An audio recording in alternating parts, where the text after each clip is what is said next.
Swing it, boys, swing for the fence. Shove it, boys, make 'em miss. Some big league chew and a baseball souvenir. Come on, sing with me now. The Joe is home, sweet home. It's roll, tide, roll. The Joe is home, that's right. Home, sweet home.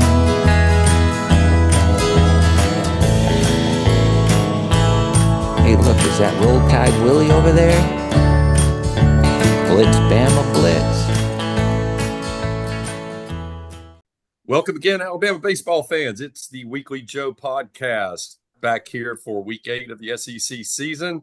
Alabama heading up to Vanderbilt this weekend for a 3-game set, getting down to the critical stretch of the SEC season. We'll talk about that. We'll talk about the 4-0 week that was with a midweeker over Sanford on Lakeshore Avenue or Lakeshore Drive, and then the big sweep over Missouri as expected, or as you had to have last weekend in Tuscaloosa. So a good week for Alabama. Another good one coming up. I'm Paul Graham here upstairs in the Mountain Brook Bureau. We've got Drew Champlin coming to us from Hoover with the camo hat, which we'll talk about a little bit, and of course Roger Myers manning the ship in Tuscaloosa. Just us tonight, no guests. A couple of colleagues with other commitments tonight, and so we're going to hit it hard tonight. Max ball, as we like to say here. Thanks to Peter Slight and Campland for the theme. Thanks to Christian Sykes as always for setting this up and getting us going and producing this for us through Crimson Crossover. All right, let's go, guys. We came to you last Monday night. Had a good show recapping the previous weekend with LSU. We had the extra with the Ragers. Hope those guys are doing well in finals this week, not studying too hard as they wrap up their academic year. Midweek last week, we'll jump right into the games. We go to Stanford on Tuesday night. Always an interesting place to play because the ball seems to fly out of that park. It's talk about that a little bit, Drew or Roger. One of y'all, the dimensions aren't so much it just seems like the ball carries there real well, right, Drew? Yeah, and I've covered a lot of games there, not just Alabama, Stanford, but it's kind of a weird deal. When the wind is blowing out like it was the first 2 innings, it can sail out of there.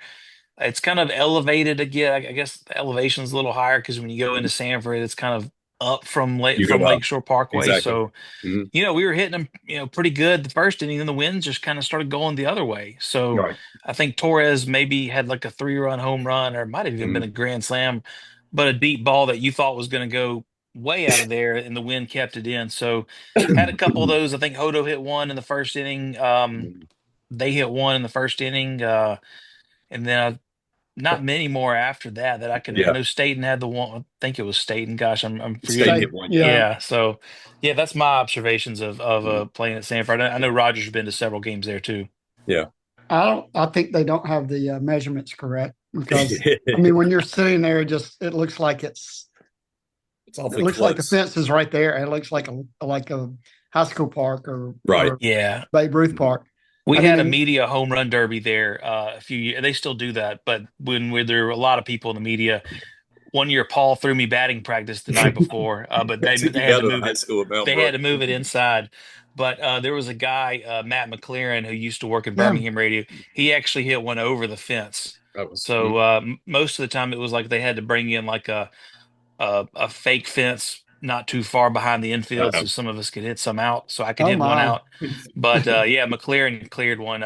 Skarbinski was really good at that too. He was a multi-time winner. Yeah. But the media crew, I think they usually just have 4 or 5 show up now. Back then they had 15 or so. Yeah. Interesting part, a lot of foul territory in that part, just the nature of it. You got, the walls along the either baseline, so you have a lot of room for foul balls and whatnot. But always a hitter's park. I mean, you see why Garrett Staten was in such demand. He got put up pretty big numbers playing there. He had a home run that night. We win this game by an 11-7 score, but it took a 4-run 8th and 9th after they had gotten a 3-run inning in the 5th to tie us up. So this isn't Sanford's best team. I mean, they probably hadn't had really, really good team maybe since Casey was there. I think it kind of feels like they've Right. dropped off a little bit.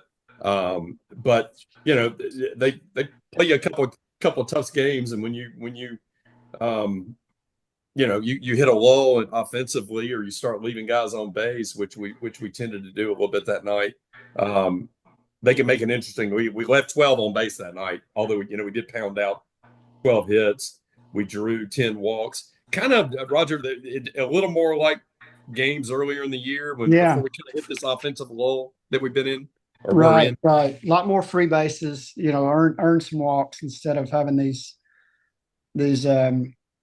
quick 8, 9, 10 pitch innings against them. They were able to foul some balls off, but also take some bad pitches. And I mean, on top of that, Sanford had 6 wild pitches as well, so, which scored a few of those scored runs. Yeah, exactly, including the first run of the game, I believe. Yeah, exactly.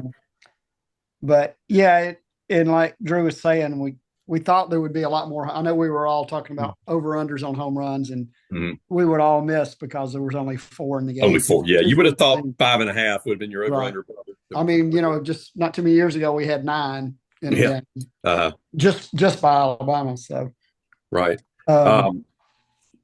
Always competitive games though with them, and the good thing I saw this night, and I think what we needed coming off that LSU weekend, which was just a strikeout fest, right? We struck out, I don't remember the number, 30, 38 times or whatever the hell it was over that weekend. This night we struck out 15 times. I mean, that's a good way to, that's a good way to get yourself beat in a midweek game. But you did, extend at bats. You did draw a lot of walks. You got a lot of hits, and you started seeing some guys who really, really were dogging. I don't mean dogging it, but I mean they were fighting it the weekend before against LSU. Kind of came around a little bit in this game with the guys like Hodo with a couple of hits, Staten with a couple of hits. Richie's been solid anyway. LeBron was frankly awful at LSU from the plate, although he was hitting the ball well. He has a 3-hit night, so you kind of woke up the bats a little bit, Drew, even despite the strikeouts. Yeah, our big hitters for the most part showed up. Hodo, I know we'll talk more about him. He had a really tremendous week last week. Bonamolo, just you need those guys to hit well, even if you're striking out a lot. But LeBron, Bonamolo, only 1 strikeout each, and those are in like 6 plate appearances, 5 plate appearances. Hodo, no strikeouts. Staten, no strikeouts. So, Plattner wore the silver sombrero, if that's what 4 strikeouts is in his return. Didn't look too comfortable there, but that's the time to try to get him back. So, too many strikeouts in we'll get to pitching, I'm sure. Yeah. First 3 guys just weren't very good. The last 4 guys were really good. Really good. That's kind of exactly. my game observations. Yeah. Alcock, Finiteria, Blackwood covered the first 3 and 2/3 innings, so got you well into the 4th. But that's where all the runs scored. I mean, they all scored off this because they kind of got themselves in trouble a little bit with walks. Bobby did in particular.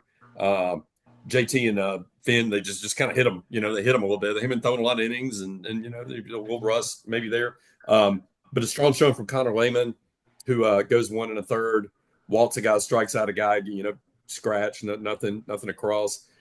Really good relief innings from Morris, who gets the all-important pitcher's win. Banks, who throws an inning, striking out the side in the 8th. And then our midweek extraordinaire, Carson Osmer, for the umpteenth straight time, has to come in and close the game midweek, even though it wasn't a save situation. So, very, a little bit of a typical, you maybe call it a typical midweek game.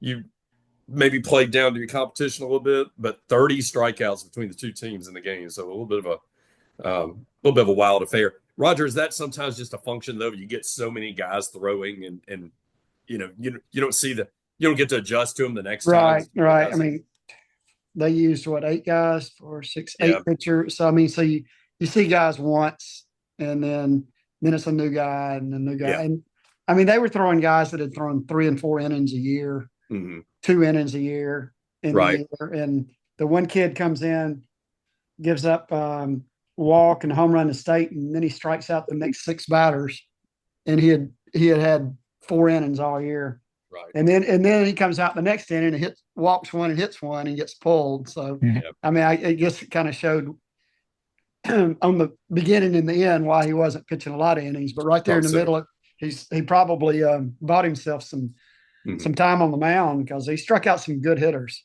Right. Do you think we'll see? This is looking ahead a week. The obviously undefeated in the midweeks. Big key for us being 14 in RPI. We were 9 going into the weekend, but obviously with the competition helped hurt us. But that can correct itself. But you got Troy coming next week, or you're going to Troy next week. They're sitting are they about, I don't know, 20, 21 RPI. They're give me 1 second. They are at, maybe they dropped a little bit. I can't find them. Give me a minute. I'll find them. I'm sorry, they're 40 in RPI. They're sitting in most of the polls in the 19, 20 slots. I mean, they're sitting right now probably a solid 2 or 3 seed in a regional. Do you think you're going to go at that game different next week from a pitching standpoint, given that the importance of it, or is a lot of that going to be dictated on what happens this weekend? Think anything different? Because you really need that game. I think it's going to depend on what happens with Vanderbilt. I mean, as much as we need that, we need the SEC wins more. Right. I mean, I think they would sacrifice it to know that you did 4-2, 5-1 against Vandy and Georgia.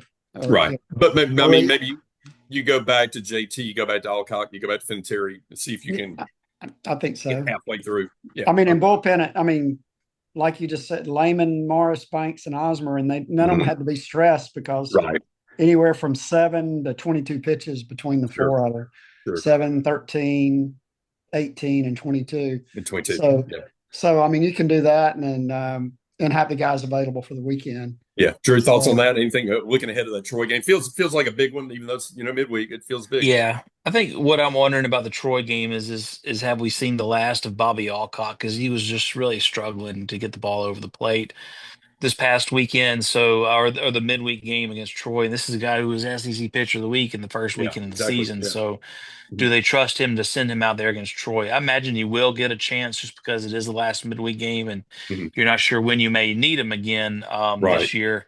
So that's kind of what I'm looking for, to see who is, because that's a big home run park. I haven't looked at their numbers. I don't think they've hit as many, but for lefties, it's a short porch that goes like 300, but it's like like the green monster, but it's the Cardinal monster out there. So I think when I look at that Troy game, that's kind of what I'm looking for, to see who starts the game. But we have 3 much more important ones before then. Yeah, absolutely. Yeah, and you've got arms there. It's just a matter of pushing the right buttons. Maybe Alcock has a good 2-inning outing. Maybe JT does, though, even though he struggled. I mean, it's. But anyway, Bears watching, and especially given what we've done with our weekend rotation, in getting set up for that. So that's kind of looking ahead. All right, we'll put a bow on Sanford again. We're 12-0 in midweeks this year, and I mean that's been a key component of our kind of where we're positioned going into the year.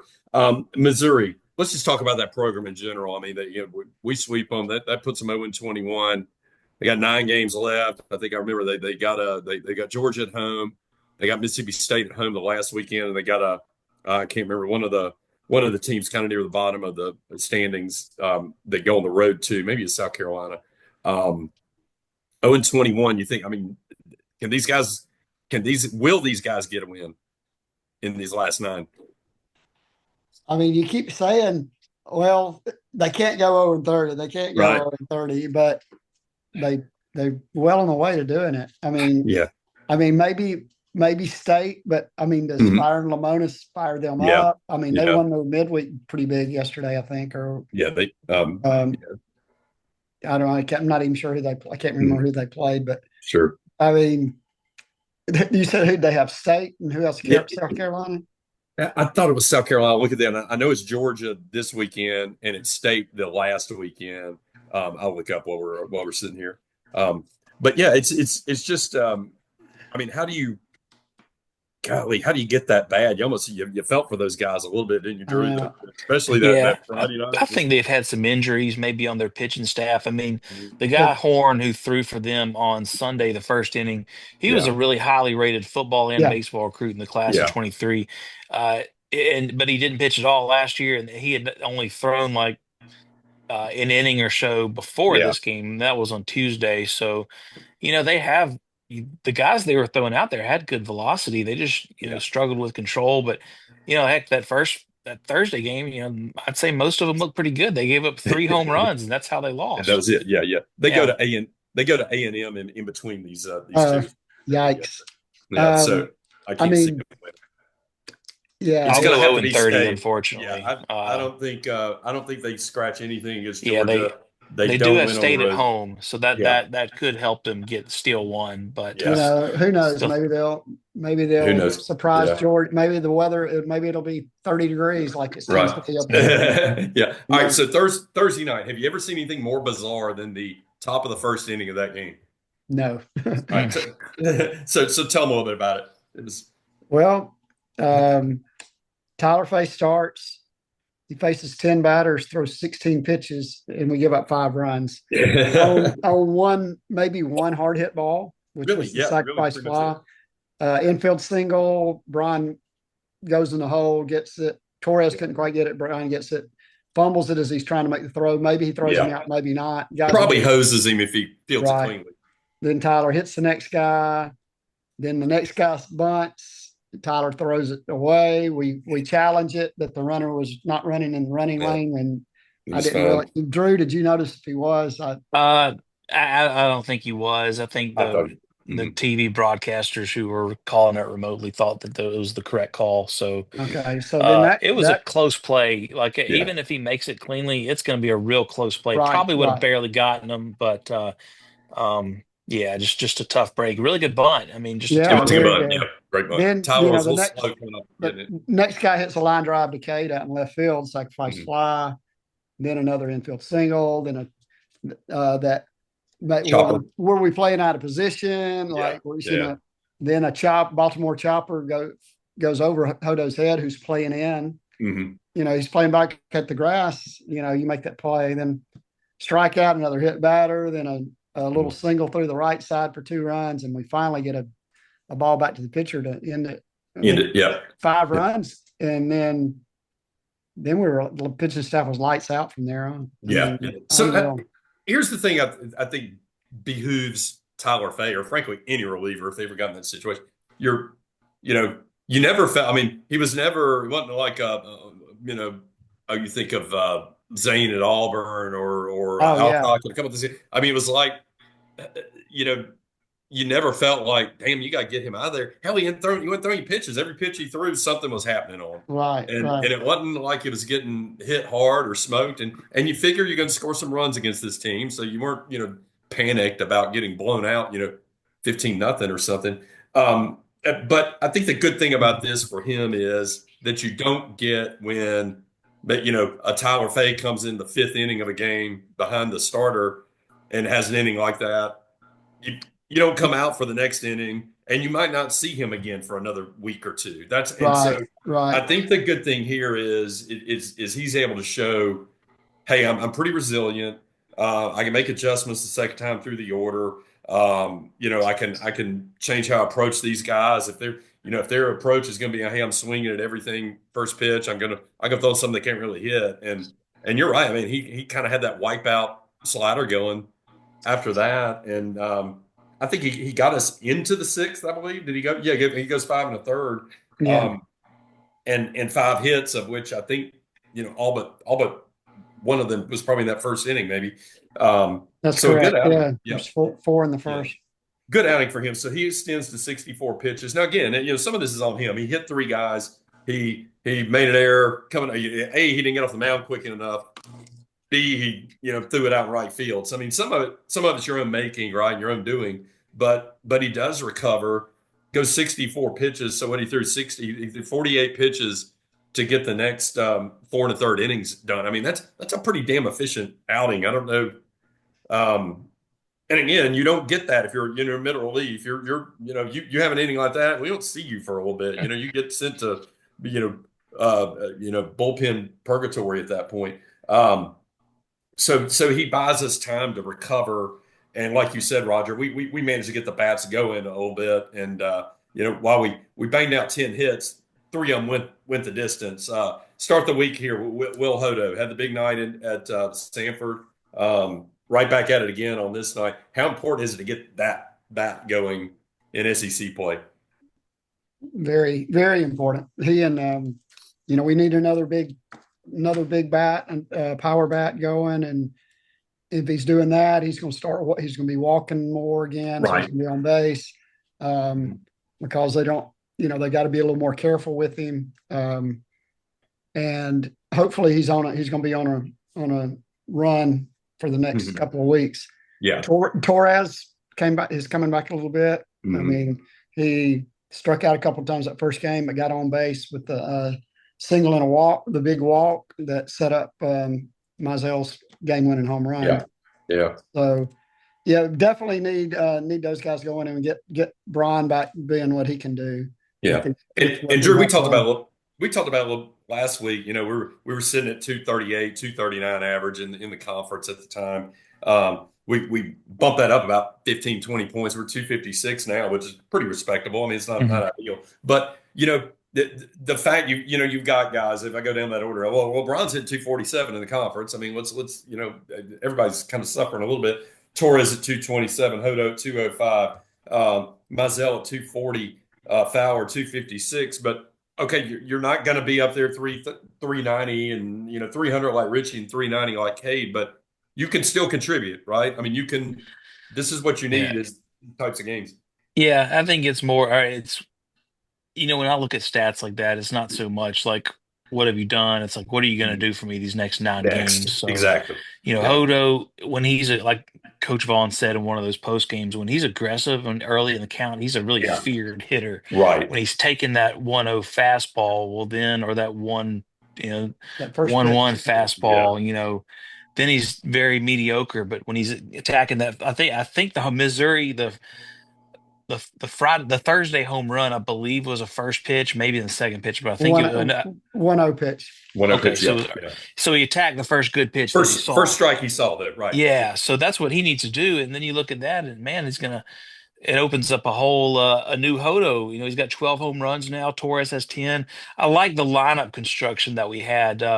With what was it? Fowler, LeBron, Snell, Bonamolu, Neal in the 5, State in 6, and then I hope they just kind of keep Hodo and Torres there because they're producing there, and then Mizell, I guess, would be your 9, or they pinch hit Steele for Mizell to face a lefty in that last Missouri game, and he about poked one out of the park. So that's pretty far. Yeah, maybe that's an option. I don't know. That's some legitimate power at 7, 8, and 9.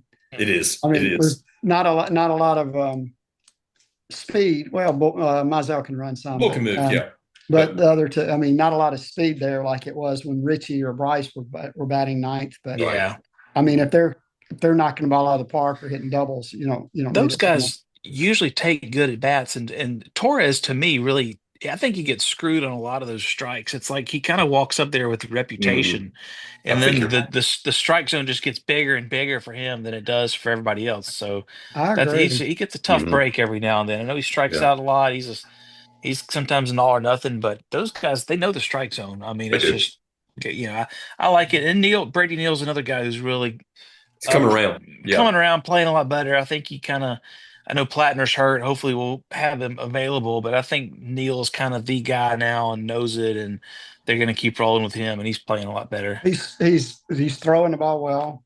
Yeah. And, his catching's doing, I mean, and seems like he's handling the pitch as well. Yeah. I mean, he's, he may go 1 for 4, 1 for 3, but he's going to have a sack bunt and a walk or, I mean, he's getting on base. He's moving runners around. He just seems like a smart baseball player. Yeah. Does what needs to be done. Right. Bullpen in this night. I mean, Heiberger goes 1 2/3, so he closes out the 6th and the 7th. Banks had a little rough, only faced 2 batters, but he walked 1. He gave up a hit, so we go to Osmer early. So it's good to see that Osmer is and of course he's only throwing, he hasn't thrown since Tuesday.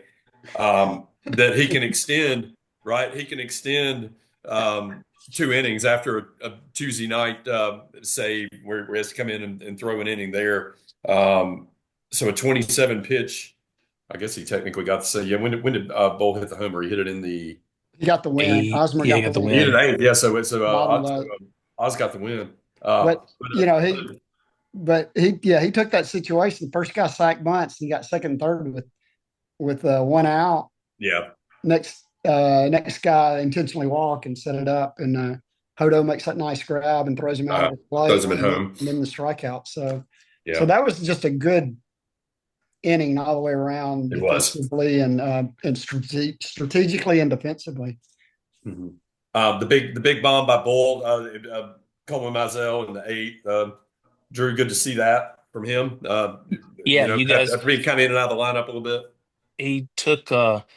You guys were there, so you saw it better than I did. But it looked to me like he took probably a 93-mile-an-hour fastball at the shoulder. He just Mhm. used some brute strength to get it to a pretty deep part of the ballpark. So, Yeah. yeah, he's a guy you'll probably see. I think he's going to be kind of maybe a Will Hodo like career arc at Alabama. Plays a lot more next year and the year after. Hits double-digit home runs. So, yeah, good to see him come up with a clutch hit. Mhm. And if you miss these, I mean, I always try to put them in the game recap, and I didn't do I had a family wedding had to go to, and it was sick as a dog last week too. But I put them all together Sunday night, and I try to piece in the YouTube clips of the post game press conferences, and these three were really good. I listened to them in succession, but it was coaching Mizell on Thursday night. It was coaching Braylon Myers on Friday night, and then coaching Zane Adams, who Zane looks like he's being tortured. It's almost like he's blinking a message at you, like. Right. Yeah, I do not want to be here. but the interview with Coleman, and he just kind of went off on I won't call it tangent, but he kind of got off on his chest. He's talking about the discussion he had with Dr. Leventhal about how you approach the game and how you come to work and how you're just ready for your number to be called, and how he treats people the same way whether or not he's in the lineup every day or he's been sitting for a week or two. It was really really cool to hear from him post game, and also when they were talking about what does he seem, did it sound good coming off the bat, and he tells him I wear hearing aids and I turn them down when I'm batting, so I don't know how it sounded. So it was a good like 10-minute little segment. I'd highly recommend everybody go back and look at my game recap from the weekend, and you'll see those clips. So a good win. I mean, anything but a sweep this weekend was a failure, right? And so you're sitting there on death's door, 10 batters into this game, and you find a way to, get your act together and come back and be resilient. You had to feel like after that, the next two were, I won't say be a cakewalk, but man, a team like that has found every way to lose. I think I looked. They had been run ruled 8 different times. Maybe had 2 1-run games in conference play. So I mean, largely are getting knocked around pretty good, and they've got a lead. They're holding on to a lead. We had a bases loaded situation in, I think it's maybe the fourth or fifth one of those, and we leave them loaded and didn't tie the game up, and you kind of felt like, hey, there's a little boost for them, and then we go through and we pull this out. You had to feel like these next two were going to go our way, didn't you? Yes. Yeah. Yeah. Just, That was basically their win. I mean, that was it, one shot. being up 5-0, that was their. Yeah. So we get to Saturday. Again, another big. Friday. I'm sorry, Friday. Yeah, you get to Friday night. Rain punts the game a little bit later. Torres hits a big bomb. You get a homer from Snell. You bang out 11 hits. You draw 6 walks. You're still leaving some guys on base. You left 11 on. So I mean, it was one of those nights where the score probably necessarily is reflective of what we could have done in that game. We struck them out 13 times. Riley Quick is every time he goes out there, he looks a little bit stronger. This night he extends to 86 pitches. I think they had a hard cap on him, probably at 85 maybe. Yeah. So, but do you guys notice what I noticed? It just seems like it doesn't matter when they're pulling him at 50 and when they're pulling him at 65 or 75 or whatever, the dude looks like he could go 125. He hadn't lost velocity. He hadn't lost break on his, he hadn't lost control. he's all lathered up, but man, he looks like he's just strong as an ox and could go as far as they want him to, right? Yeah, I wish they had let him get one more batter, Yeah, and finish that Finish sixth the inning. inning. I Because, agree. well, unfortunately, the first guy up hits that ball off the wall for a triple that Yeah. I thought Cade had died when he ran in the wall. Uh-huh. But fortunately, he just said he was pissed because he didn't catch it, He just didn't get and it. he Yeah. just. But yeah, I mean, he's getting stronger and stronger, and Mhm. I mean, some big strong country boy. I mean, Yeah, yeah. Birthday boy this week. And yeah, birthday 20, boy, 21 yesterday, I yeah, believe. featured in the Alabama Alumni Magazine as well. As a pretty cool little thing they did on him. Drew, you were going to say little thoughts on Yeah, I Riley? think, I was really shocked that, that they just you pulled him out right when you did with Uh, 2 outs, give him another batter. But I talked to his dad and that's the plan they had with rebuilding his arm strength back up to get him out at about 85, 86. 85. So, and keep him on Fridays. So, I really would not be surprised if we saw now you guys may know more, but I kind of feel like we'll see him on Friday to open up this Of this series week. because Yeah. he's pitched the last two Fridays. So we get to actually open up a series Friday. So we'll see Right. what the rotation is, but I think you'll see him maybe the last 3 weekends opening it up. Yeah. I had that down to something to discuss. I mean, yeah, you obviously the two Thursday series in a row, you couldn't adjust too much. So it's good to have a, bullpen guy like Tyler who can, hell, he can throw every day. Looks like, rubber arm probably. But you think you see Tyler Saturday, or you move Zane up to Saturday? What do you expect? Uh, Assuming Riley's going Friday, which I right, think. yeah. I mean, I would think Riley would go Friday. I'm kind of liking Zane in game three. Up I three, mean, yeah. he looks very comfortable there. Like our Ben Uh, Hess last year at the end of the right, year when we had to right. have games. Yeah, I yeah, mean, but I I don't know. yeah, That would be an 2 or 3 extra days for Faye, like yeah, for yeah, Faye, but I mean, 2 days or 3 days. I don't think it yeah. would matter. It may depend on if you win Friday or not. I It mean, could, yeah, if you could win the be. first game or not. You may Uh, see TBA going the weekend. right, Drew, right. which way would you go, Drew? Uh, I'd probably go righty, lefty, righty. But Hmm. either one, I Yeah, think I think maybe Faye's established himself as being a rotation guy at this point. You just yeah, kind of wonder how long are they going to let him go. So hopefully, if he's throwing well, and I think if he hadn't walked that guy, he would have yeah. pitched a little longer against Gone Missouri. in. But he's Uh-huh. a guy that I feel like you look at all three guys, 85 pitches. I feel like the way Faye throws it, if he is in the zone, then that 85 pitches will last a few more batters because you're having guys swing at those pitches, and if he's They are. hitting that cutter or sinker or whatever, then they're beating it into the ground.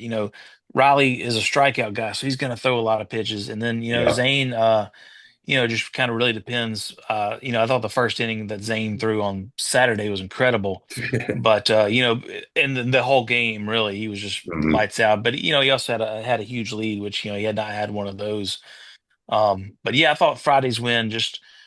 You'd like to have won 15-3, but it was really just one of those, like Coach Vaughn said, a professional win where they were never threatened in that game, if you think about it. So they just nice little four Took care run. of business. Yeah, that's Missouri would inch back in, and then we'd I think we had a late run, maybe on that Mizell hit to Mhm. get a couple run, get the lead back a little more. Right, right. And again, the thing I like about the way the team is hitting right now, and I got one more thing on pitching, is LeBron goes 0 for 4, does draw a walk, striking out some. LeBron is not, he's not been great at the plate in SEC play this year, but you're still 12-9, and you're finding ways to win games, and he's still contributing. Snell is just steady. I mean, he's leading the league in hitting, I think, still, right? 390 in conference play. Richie with a 3 hit night. Brady gets a hit. Staten gets a couple. Hodo didn't get a hit on this day, but tore it up the next day. You get a hit from Torres. You get a hit from Mizell. Up and down the lineup, you're seeing that balance. Finally, on the pitching side of Braylon Myers, how valuable a guy is this? And we've talked about the jump from sophomore year to junior to now, his final year. Drew, your thoughts on Braylon and what a value he is to this Yeah, team? and it looks like, like that Auburn series when he had to come in early, he can go extended innings. So Yeah. he just gets in there and, he might walk a guy here and there, but he's usually attacking guys. And so if he gives up a home run, usually it's just a solo shot, like the Yeah. Mississippi State Sunday game that we really needed. I mean, give us a solo home run. That was a bummer, but Mm-hmm. just kind of how it is. But yeah, I don't want to detract from pitching, but have we talked about the weirdest thing that we saw this weekend yet? Oh, the The lineup deal? lineup deal? Yeah, Yeah, were no, we you didn't. Yeah, that tell me that about it. was Yeah. so from I was watching the first two games on TV and I know Roger was at all three. Paul, were you at that second game or were you I was not the traveling? second, no. Just the Okay. first. Yeah. So yeah, I mean I'm watching on TV, the guy gets a double, the guy who played third base for him, who I think is a pretty good player. Yeah. And then Vaughn comes out and shows the umpire the lineup, and they're just don't really know what they're discussing for a while. And then they had like a 7-minute deal where I think they were checking with league office. So the umpire comes and says, this guy who's about to bat is not on the roster. He had made Yeah. a put out in the first inning. So I don't know if they could if they could have just awarded a forfeit or maybe if they had waited in a bat and made a forfeit, but it was crazy. So I'm glad they just called it an out. And Somebody on the staff said that the thing with Jack State and whoever and Liberty, yeah, where they did the forfeit, they said that's a league rule. So Uh-huh. the SEC said no, it's an out. It's not a It's it's not not a forfeit. Mhm. and I didn't know if he needed to step to the plate first, but Rob went out there before he stepped to the plate, and we, among us and right there behind the plate, we were saying, "Oh, did they batted it?" Somebody said they batted out of order. Out of order or The something. guy's going to be out, and I looked at my book. I looked at the lineup that was posted. I said, "No, it's an exact order." Yeah. I said, unless they handed the umpire a The wrong different thing. order than what they turned in, that was on Statcast and up on the scoreboard. I said, it's correct. And then, the lead umpire jogged off the field, went into the umpire's dressing room, and came back out with the I guess what we found out now is a 30-man roster for SEC weekends for both teams, with a 30-man, and he somehow inadvertently apparently had been left off, which that happened here. I know it happened with back around 2011, 2012, somewhere right in there, with our starting catcher was left off the 30-man or the 27-man roster. Just forgot to write his name down, or just skipped over him, and he's had to sit out the whole series. And wow, yeah, because it's for the whole weekend. Was that Brock Bennett or was that someone else? It was Brock. Wow. Yeah. And and Brock wouldn't say anything bad. I mean, he just like, I was sick, But, well, you saw that it was that Liberty or somebody that right. happens in one of their games, Jacksonville State game. Jackson, it was a forfeit, right? After as soon as he threw a pitch, it was a forfeit. They said so. Yeah. Rob talked about it. He said, I was glad, I hated to do it, but I got responsibility in my team, and to position these guys the best I can to win. I thought he handled it well because, like you said, he's good friends with with Missouri's coaches and knows them well. But good catch by them. And so anyway, we finished this one off with a 7-3 win. Then you go to Sunday, and I know it's Saturday. And as weird as the top of the first was for the on Thursday night, I guess the bottom of the second here, where we just everything went right that night, and for us, I think did we homer 3 times in the second inning. Hodo with a 3-run homer, Torres onto the down to the Hugh Culverhouse Jr. School of Law, and then Fowler, one that just was a missile, got out of there really, really quickly, and then Hodo hits one later in the game, his second of the game, and you give Zane Adams. I mean, you saw what he was in the first inning. You give an 8-run lead on a day like that. It's over. Lights out. Yeah. What do you guys see different from Zane? Because obviously since the kind of 2 bad outings when I guess it was Auburn and Mississippi State, but then we shifted him to the Sunday or the third game of the series. He's I mean, I won't say he's been a different guy because he looks like he kind of did at times last year or even earlier this year, or what we would see in scrimmages in the fall. Some, I mean, he's just what do you think's a little different here? He definitely looks better. It's according to his granddad and his mom. He put his pants. He pulled his pants up to his knees again, and ever Which since apparently he then, always did, right? Always did. yeah, Maybe. right. And then apparently during that bad stretch, he had them all the way down. Yeah. I Yeah. mean, controls better. Maybe he's not. Maybe he's not nibbling so much. Maybe not tip is he what is I mean Maybe pitches. pressure being Friday night a little Yeah. less. I mean, it's like he's just decided to go out there and have fun and just Right. just throw.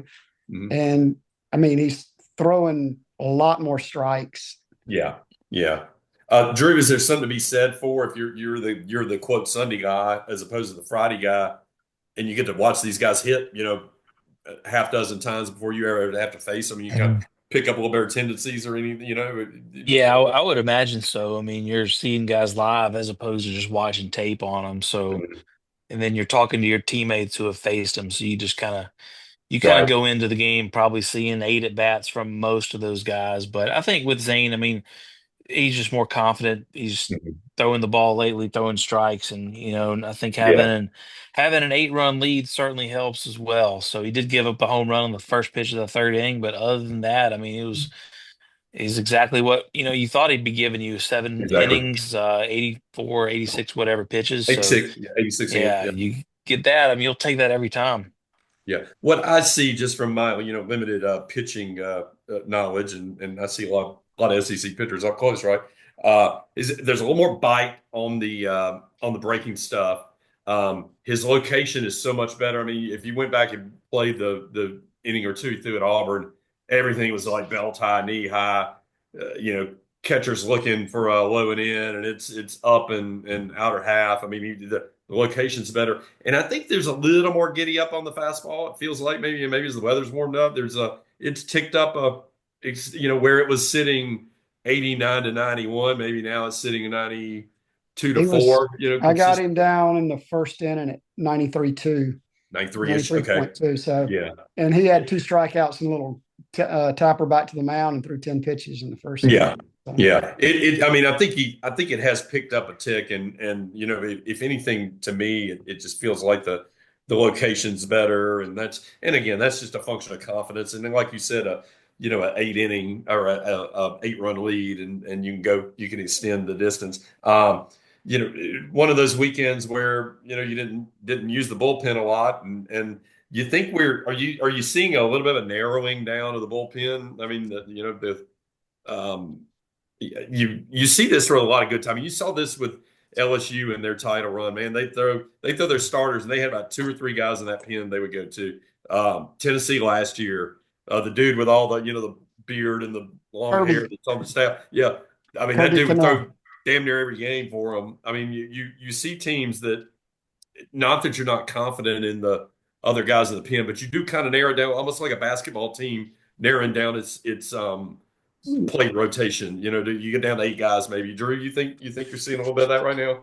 Yeah, I think you got our 3 starters, assuming Faye is one of those now, and so I think they feel really good with Heiberger, Myers, Banks, obviously Osmer to close the game, but you got to have guys to get to them. Mhm.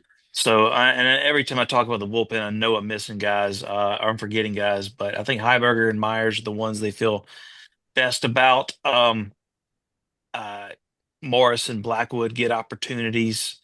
Lehman, now that he's healthy, he's getting Yeah. maybe a batter here and there, but I think they feel like they have enough guys. And gosh, I'm sure I'm forgetting someone, but like, Well, hadn't seen Buchanan in a few games, and yeah, Yeah. he's Yeah. been really he's been pretty good this. good. Yeah, and So Finitary. Yeah. yeah, uh, so I think Buchanan's probably next in line, and he's been good when he's been called on. I mean, I don't know if they would throw him out there in a 6-6 game with runners on second and third and the 3-4-5 coming up, but he Yeah. he can get innings here and there. some guys have just fallen off or been injured. Moza just has not been what I thought. I thought he'd bounce back this year, hasn't. So yeah, I think we feel pretty good about what we've got, and I think we have options.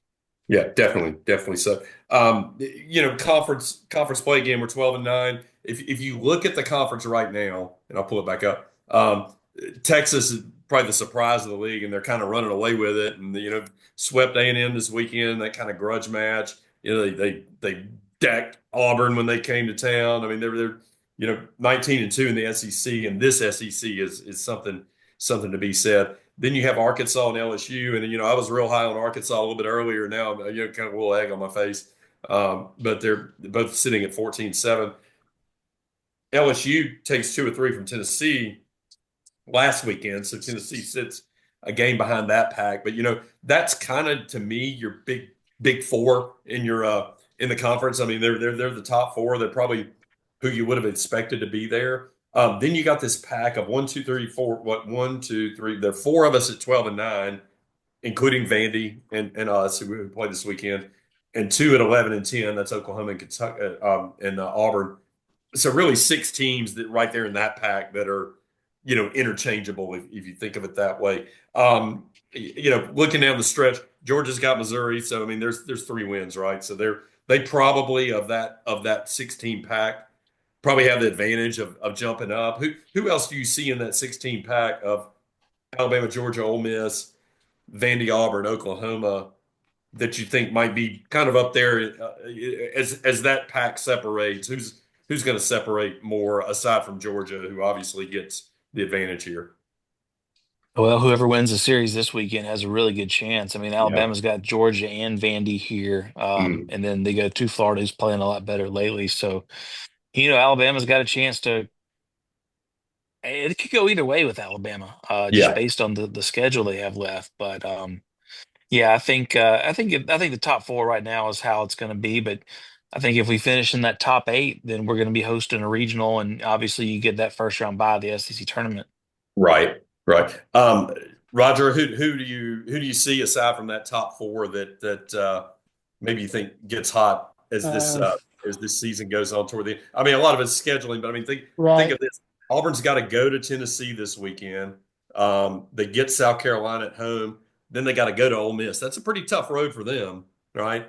It sure is. Yes, I mean, that's good. That's good to hear. Yeah, you hate to see that they don't play Missouri this year. It's really unfair. Yeah, I know Warble was really upset about that, but and I didn't think about Tennessee and Auburn playing this weekend because I was thinking that Tennessee at 13-8, it'd be nice to catch those guys. Yeah, but then again, I'd rather them take Auburn. I'd rather them sweep Auburn. Yeah, and I think Tennessee probably after what happened this weekend is probably you'll probably see a pretty inspired team out there. Right, and at home. Missouri could somehow sneak a game against Georgia. That would help. Yeah. But here's the other. Ole Miss goes to Oklahoma. That's a tough road. They go to Starkville. Who knows how it goes for State down the stretch, and then they've got Auburn at home. So it's a little fairly dicey there. I mean, anyone with a road series like that is got it tough. I don't know. I feel like if you had to kind of pick where we end up falling, I think there's a good chance we could win 2 out of 3 in 2 of these. If you did that and you won, maybe you drop one. Who knows? Florida feels like a series that we just that we don't come up big that weekend for whatever reason. I don't know. Or even Georgia at home, I feel pretty good about because I think we match up pretty well playing at home. But if you go 5-4 down the stretch in our situation, you're 17-13. You're probably sitting top 10 RPI. You're probably hosting at that point. You figure 17 wins. Oh yeah, absolutely. And I think 16 we're hosting. You think 16 we still host? Okay, all right. Yeah. And there's an outside shot at 15, but there's just so many teams right there that are going to have 14, 15, or 16. If we're 15, that probably means Vanderbilt, but I mean, most of these teams we're playing are in host positions too, right? This side from Florida. So, Yeah, so a little bit tough, but I mean the conference is I don't you usually see a little more separation, I guess, right? I mean it's just a Yeah, little more of a you don't see that many teams bunched up in that batch it's, as you I mean, normally do. So it's a little bit different year, I I think. mean, Texas is up there in the position where Tennessee has been the last two, three, Yes, 4 years. Like a couple of years ago, we thought they might go 25-5 or 26-4, and hell, Texas might do that. I mean, right. I don't know who all they have left, No, but right. And then A&M, A&M, you saw a resurgence, so they were 8-10 going in the weekend. They get wrecked by, three really tough games by the at Texas, and so they're sitting 8-13. Um, obviously got Missouri. They got there's three that they can win there. Then you probably, if you got to win, maybe you got to win two more series, or can they sneak in and get in a regional? You think? I mean, I've got to discount State, Carolina, and Missouri as out of it.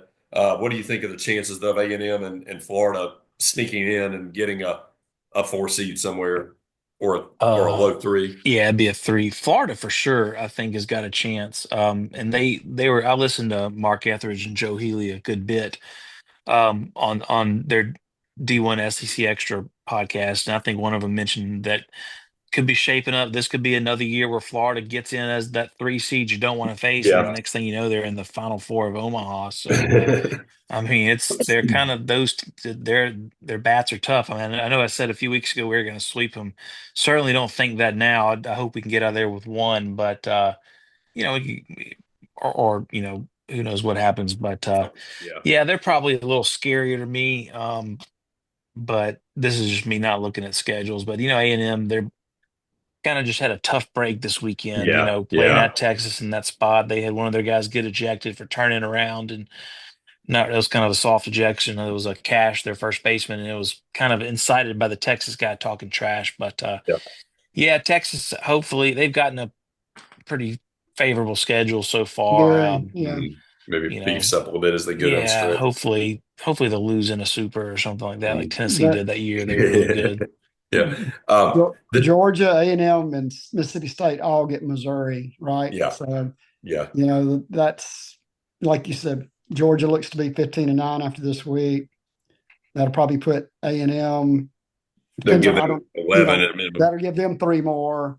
That Right. puts them at 11. And I guess State's somewhere in that area, 7 or 8 Yeah. wins. Yeah. They're 7-14. Yeah. So Yeah, they, I guess if Texas A&M has 11, I figure they'll find a way to get at they'll least find a two way to get, more yeah. If they out get of that. two, So yeah. We Yeah, got him at 13 last year, right? yeah. right. Yeah.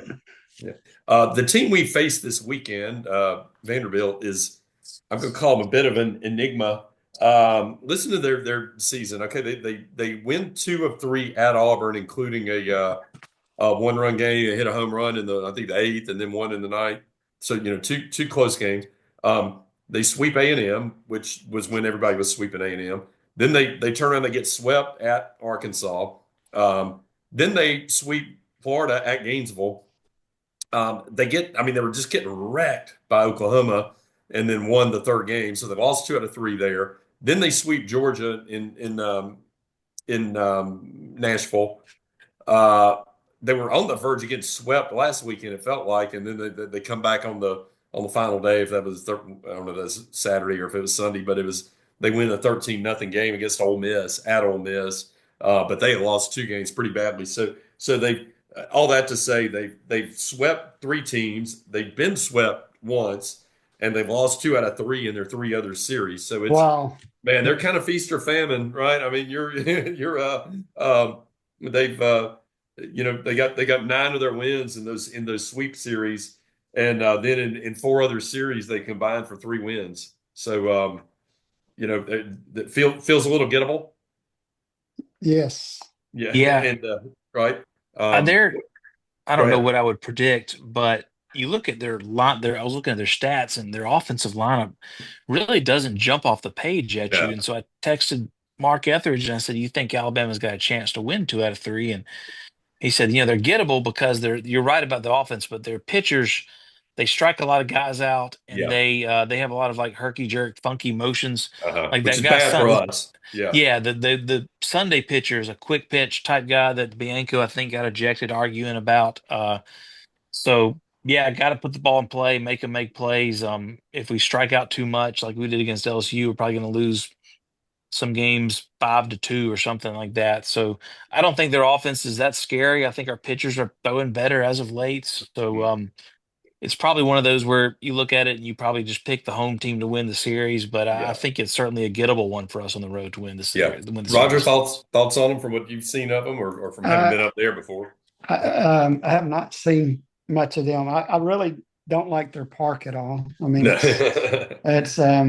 it's just so strange. And or the people for that matter. They don't. They're one of the ones that don't treat the visitors very well. You know, the staff, not Yeah. and then of course the whistlers. But you know, we come out. I mean, you're basing it off what you did against Missouri, but I mean, you come out and play relatively clean ball again, like we did this past weekend. Get 6 innings from all the starters, or right at 6 innings from the starters, and then that shortens who you have to use out of bullpen and how much they have to be used. And you know, like you say, we've kind of settled in on some. These are the guys that we really have confidence in right now. Right. And hit the ball. We're going to strike out. Yeah, absolutely. You're going to strike out a lot this weekend. Right. I'm a result of that. And hopefully we can work some long counts and work some walks and get some guys in there. I don't know anything about their bullpen really, or if I'm sure just like everybody else we've played, just almost they're bringing guys.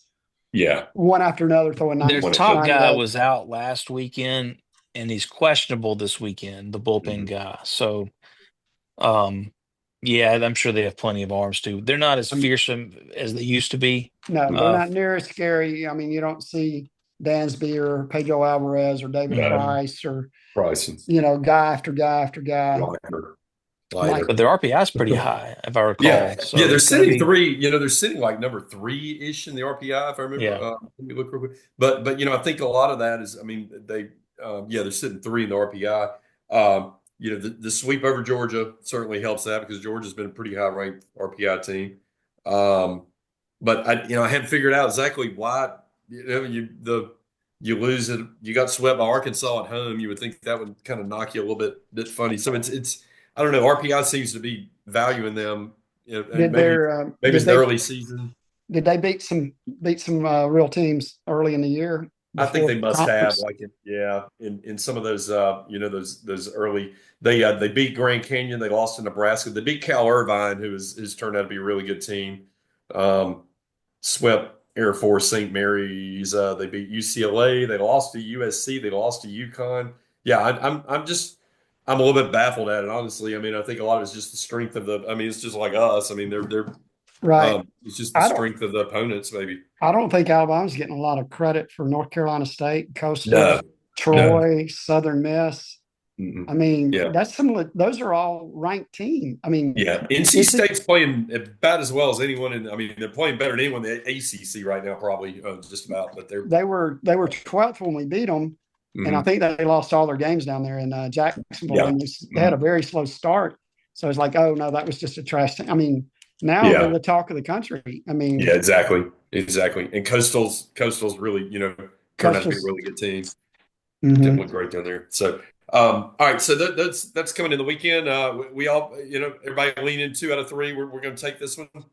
Yes. Yeah, that's my prediction. Yeah, I think the same. I think the key game to me is Friday night, and you know, again, I go back to we talked about the rotation a lot, especially we go Riley. If we go Riley as we expect, I think the key is to get that one because then you're loose on Saturday, and whether it's Zane or you go the bullpen route with Faye or whatever, you got an advantage. I think it's just important to jump out early on them and not get in a lot of situations where we're leaving guys on base and all. Because like you said, we're going to strike out. I mean, these guys are going to strike us the hell out all weekend long. We got to take advantage of opportunities and can't be leaving, you know, tons of guys on bases and can't let that get to us. Last thing, we got the first, the coaching carousel has already started Mississippi State pulls the trigger on, I guess it's Monday. State went down to Auburn this weekend, lost 2 out of 3. Did not look very good doing it. Did not look good all year. Chris Lemonis is fired after X number of seasons, 6, 7.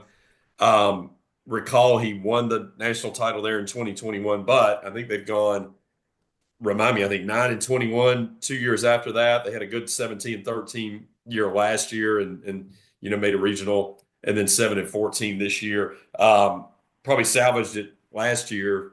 I mean, again, this is a program with a lot of history, a lot of tradition, but only one guy's ever brought home that trophy from Omaha, despite the number of times they've been there, the number of guys that have taken them there. So he's got that in his cap. It just wasn't enough, though, right? Yeah, I mean, the year after they won it, they had this, like, they didn't even make it. They didn't make Hoover for 2 straight years. I mean, I'd say, and then a little bounce back last year, and then back. And he's been recruiting. I mean, they've got they got big names, big recruiting class names, and they've had a lot of guys get drafted, and for whatever reason and for some reason they have Alabama's number regardless. Exactly. Even this year we can get Drew. Yeah, I mean it's an incredible park. I mean, I was there last year. It was mind blowing. 14, 15,000 people there on a Saturday. It was like being at a major league game. Probably outdrawing a few major league teams that year. But is the challenge there? Again, like a lot of these programs, you're not getting a lot of NIL type money in maybe to get the big to compete with the Tennessees and the Texases and the A&Ms. I mean, is that what you think might have kind of done them in? It's just you got to get good old boys from Mississippi that love Mississippi State. Yeah, but they had talent every year. So you look at these preseason polls these last few years, and they were in like the top 8 or so, and just not quite getting it done. So I think Lemonis was just kind of they just think they can do better, and they probably can, but it's a tough league. So, you need, I don't know what kind of coach he was. I mean, people say he's a nice guy. I think the guy at Troy, Skylar Meade, would probably be a good fit, but I think they have too much pride over there to hire someone like him. So it's going to be interesting. Maybe their AD, the guy who's at Oklahoma, will hire his buddy who's an assistant over there. So I'm going to be I'd be shocked if it's like an A+ hire. I know Kendall's going to throw Rob Ball's name into every exactly. I was going to say that. But I think they're going to get like someone like they got with Lemonis, just maybe a head coach from like Duke or someone like that. I'm hearing a lot of Nick, one of the LSU assistants. Oh, really? And Nick Mingione is another kind of natural name that comes up. He has a $6 million buyout. That's exactly according to Mark and Joe. Okay. So they're not going to do that and pay big. Yeah, pay another guy. Yeah, that's true. Yeah. What do you think of that? I mean, you hear Rob. You're going to hear Rob's name thrown out everywhere. But I mean, the good thing is Rob's at Alabama. It's an SEC team, and I think he likes it here. I mean, I hope he likes it here. I mean, somebody will get him one day, but who knows? But you're kind of flattering your guys immediately who comes up as kind of young up and coming. A lot of times that's what those articles are doing, is just aggregating. Okay, let me go find every young up and coming guy at either a mid-major program or a program in the conference that knows it already that I could maybe, that you might could throw more money at. I mean, kind of flattering, right? Yeah. It is. I mean, it's better than them not wanting your coach. I mean, nobody not wanting them. But I mean, Rob shut down Texas A&M pretty quick. Exactly. Yeah. I mean, so why in the world would you want to go to that hellhole over? Instead of going, I mean, not go home. I mean, his family, his parents are here and everything now, but still extended family and a lot of ties there. A lot of ties. Place he wanted to play in high school. In college. Place his dad did play in college. So they have a lot of ties in Texas, but they're putting down some pretty good memories and ties here in Tuscaloosa. Absolutely, yeah, and still building. I mean, 2 years in. I mean, you've got a lot of upward trajectory here, and I think if you can win 16, 17 games in the conference every year at Alabama and host and they're going to love you here forever, right? I mean, the expectations are not. I mean, ours are crazy, but they're not just just off the chart crazy. I think it's he should end up with 40. He's knocking on a 40-win season. I mean, exactly 35-10 right now. Yeah. I mean, there haven't been a whole lot of 40-win seasons lately. Right. 2023, and then before that, it had been a while. And I think he kind of likes the idea of he's building and doing it without a lot of interference that you might get other places. Exactly. Yep. All right. So this weekend we go to Vanderbilt. Back to kind of the conventional series. You got a 6:00 game on Friday, SEC Network Plus. You've got a 2 p.m. game on Saturday, SEC Network Plus, and then the Sunday game is at 3 p.m. on SEC Network. So it'll be the full network on the national broadcast. Another late night ride home. That's 6, 2, and 3. You'll be. Are those Central Time or Eastern Time? Those are a Central. Yeah, it's all Central. God's time zone. Okay. Yeah, God's time zone. Exactly. Yeah. And then follow that with next Tuesday night, the last midweek game of the year. We go to Troy. I think it's a 6:00 game. We'll probably, I don't know if we'll record on Monday or if we'll go after that next week. And we're getting down to the nitty gritty, man. It's after this one, after this weekend, you're down to 7 games left in the season, and we're really going to be breaking down RPIs and regional scenarios and whatnot after that point. But let's hope we get 2 this weekend or 3, and be in good shape as we go to talk about that again this week. Roger, as always, Drew, as always, a pleasure to talk ball with you guys. Our listeners, we really appreciate you. Get us on your favorite podcast platform. You catch us here every week. We'll be back with another extra show here again soon. We got a couple other guest scenarios and themes that we'd like to plan around. And until then, we will be back next week with another edition of the Weekly Joe. Take us away, Camp Land and Peter Slight. Thanks for joining us. Swing it, boys, swing for the fence. Shove it, boys, shove it, boys, make 'em miss. Some big league chew and a baseball souvenir. Come on, sing with me now. The Joe is home, sweet home. It's roll, tide, roll. The Joe is home, that's right. Home, sweet home.